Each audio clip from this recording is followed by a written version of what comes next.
Guys, narito tayo ngayon sa ROAS Extension. Tingnan natin ito kanilang trabaho dito guys, ito kanilang pagkanal at saka gawing bypass road. Connected kasi ito sa coastal road guys. So bisitahin natin at i-update natin kung ano na nangyayari dito.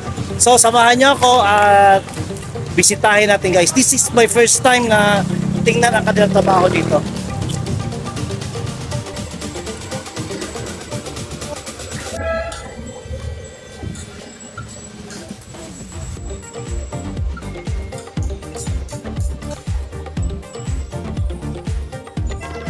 Noon daw guys may mga bahay dito, mga shanties, pero inalis na, nilipat na sila.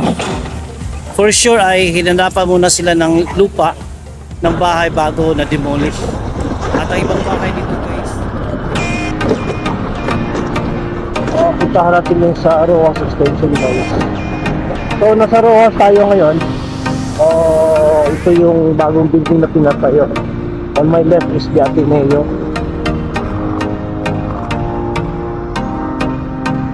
So guys, diretso lang tayo.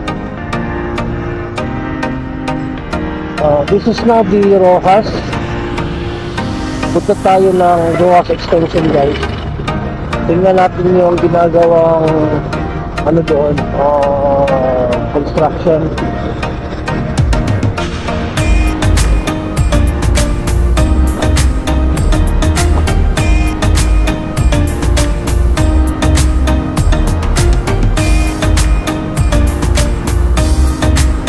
We are now in Rojas Avenue.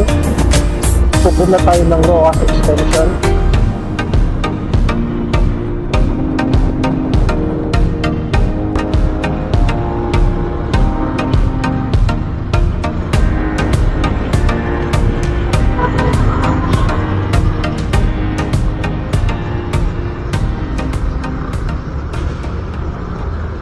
Yan guys ang ROAS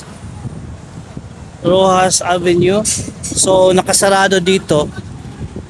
Advisory, temporary road closed, no entry, road under construction. So ito guys, kanilang mga box culvert para sa drainage.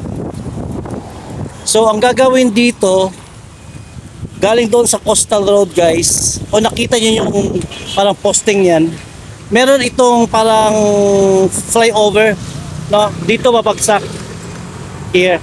So sa baba is canal and then parang tulay or skyway pababa dito from coastal road doon. Medyo matagal-tagal pa to. So itong street na to is Boulevard, going to Magsaysay Park, and kung papunta doon, papuntang SM.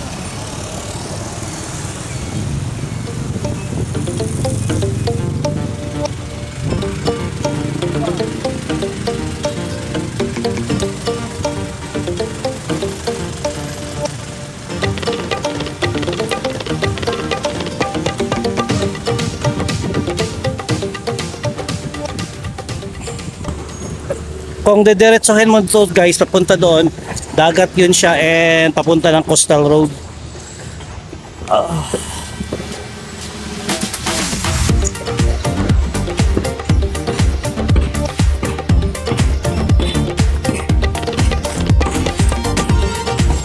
Ayan, ongoing ang kanilang trabaho.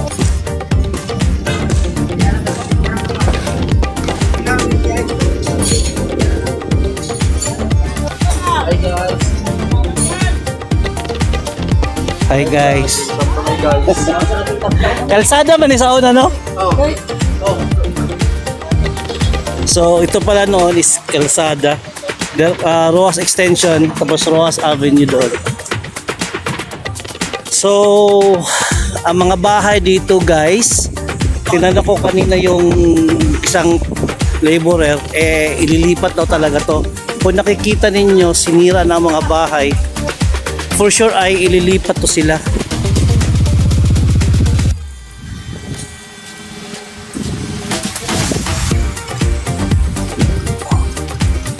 So parang matagal pa talaga to.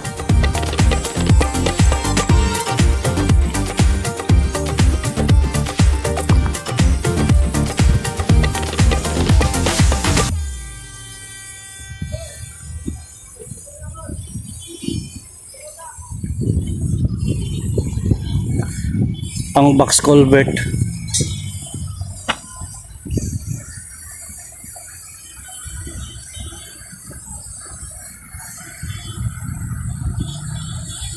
So kung galing ka sa Matina, daan ka ng Coastal, papunta ka ng SM. Yung di ba yung sa SM may rotonda doon. From Matina, hindi ka pwede dumiretso kung hindi pwede magpakaliwa ka na papunta SM because close pa siya. So guys, kung dediretso ka dito ang labas nyon, and then papunta na rin yun sa Magsaysay Park. Ipifeature ko mamaya Magsaysay Park, and then papunta ng Lanang. I don't know kung i-connect nila sa tulay papunta ng Samal, pero as what I have heard guys, konektado siya sa tulay na papuntang Samal din. I'm not so sure lang talaga.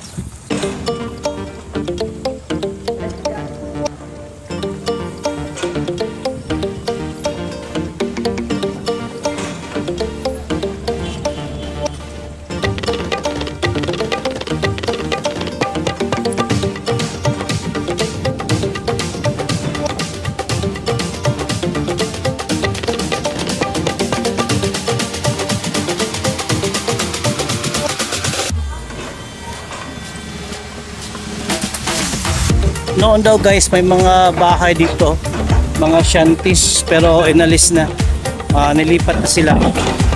For sure ay hinanapan muna sila ng lupa ng bahay bago na demolish.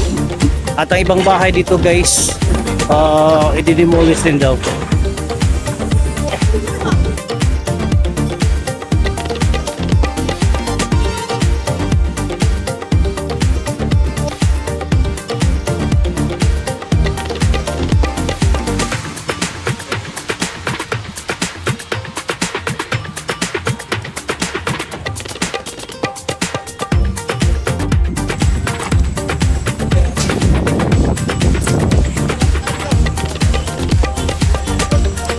At naipatag din nila guys, pwede nang madaanan ng sasakyan at pwede nang madaanan ng tao.